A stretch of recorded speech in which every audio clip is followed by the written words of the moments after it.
আমরা যেখানেই যাই না কেন আমাদের সাথে পবিত্র বাইবেলকে নিয়ে যাওয়া উচিত। সেটা আপনি চার্চে যান, মিনিস্ট্রিতে যান, বা আপনি কোথাও বেড়াতে যান। হ্যাঁ, অনেক সময় আমরা মনে করি ব্যাগে বেশি জায়গা খাবে, এই জন্য এই বাইবেলটা স্কিপ করি, মোবাইলে বাইবেল পড়ে নেব। না, আপনি সবার আগে বাইবেলকে নিন। এই বাইবেল নিন। এই বাইবেল আপনাকে সাহায্য করবে ঈশ্বরকে জানতে। এই বাইবেল আপনাকে সাহায্য করবে ঈশ্বরের আরো নিকটবর্তী হতে।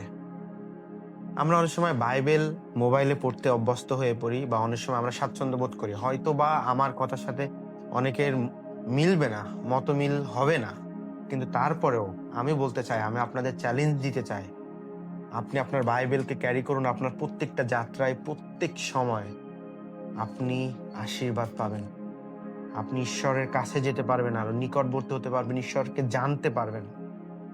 আসুন আমরা বাইবেল নিয়ে। এখন অনেক সময় দেখা যায় যে আমরা মণ্ডলীতে যখন যাই, ইভেন আমরা যখন চার্চে যাই, রবিবার চার্চে, তখনও আমরা বাইবেলকে ক্যারি করি না।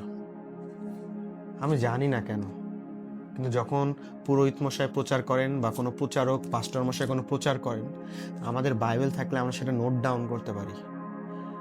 মনে রাখবেন, রবিবার চার্চ বা আপনি কোনো ফেলোশিপে যুক্ত হচ্ছেন, ওটা আপনার কমফোর্টের জন্য না, ঈশ্বরকে জানার জন্য, সহভাগিতার জন্য। সো যদি আমরা বাইবেল ক্যারি করি, তাহলে এটা আপনাকে সাহায্য করবে প্রচারে মনোযোগী হতে, আপনার বাইবেলে নোট ডাউন করতে, এবং সেটা নিয়ে পরে স্টাডি করতে। সো আসুন আমরা বাইবেল সাথে নিই, অন্যকে উৎসাহিত করি যেন আমরা বাইবেল পড়ি, যেন আমরা ঈশ্বরের বাক্যকে ধারণ করতে পারি আমাদের হৃদয়ে, আমাদের মনে এবং আমাদের জীবনে। সো আমি এনকারেজ করতে চাই, keep your Bible with you everywhere. God bless you.